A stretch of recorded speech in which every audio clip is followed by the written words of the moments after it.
अफगानिस्तान आपको ये सिखाता है कि रातों रात कुछ भी बदल सकता है और आज पूरी दुनिया को अफगानिस्तान से सबक लेना चाहिए।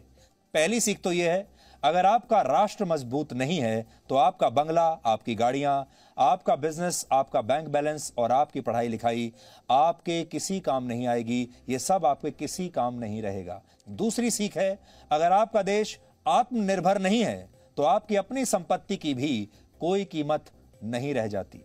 ये आपकी दूसरी सीख है, क्योंकि अगर आपका देश अफगानिस्तान की तरह बन गया जो दूसरे देशों की मदद पर आश्रित है, दूसरे देशों की सेना पर आश्रित है, तो फिर आपका भी यही हाल होगा। आप खुद कितनी भी संपत्ति कमा लीजिए, अगर आपकी सरकार में कड़े और बड़े फैसले लेने की ताकत नहीं है तो आपकी ताकत का भी कोई वजूद नहीं रहता। ऐसी स्थिति में आपको भी किसी दिन हवाई जहाज से लटक कर भागना पड़ सकता है। यह आपकी तीसरी सीख है। अगली सीख यह है कि जिस नेता को आपने चुना है वो अगर कमजोर हो, यानी अगर आपका नेतृत्व ही कमजोर है, तो सब कुछ होने के बावजूद किसी भी देश के नागरिकों को शरणार्थी बनते देर नहीं लगती। ऐसे कमजोर नेता मुश्किल परिस्थितियों में या तो अपने लोगों को छोड़कर भाग जाते हैं या फिर दूसरे देशों के साथ सौदा कर लेते हैं, जैसा कि अफगानिस्तान में हुआ।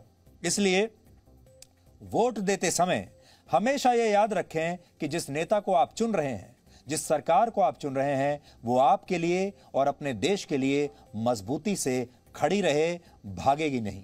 और सबसे बड़ी सीख यह है कि जाति, धर्म, डर और मुफ्त की चीजों के नाम पर आप किसी को भी वोट मत दीजिए।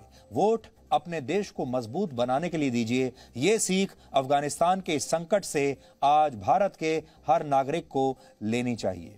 जाति, धर्म ये सब बाद में आती हैं, मुफ्त की चीजें सब बाद में आता है। जब आपका देश बचेगा तब आप बचेंगे, वरना एक दिन आपको भी हवाई जहाज से लटक कर देश से भागने पर मजबूर होना पड़ेगा।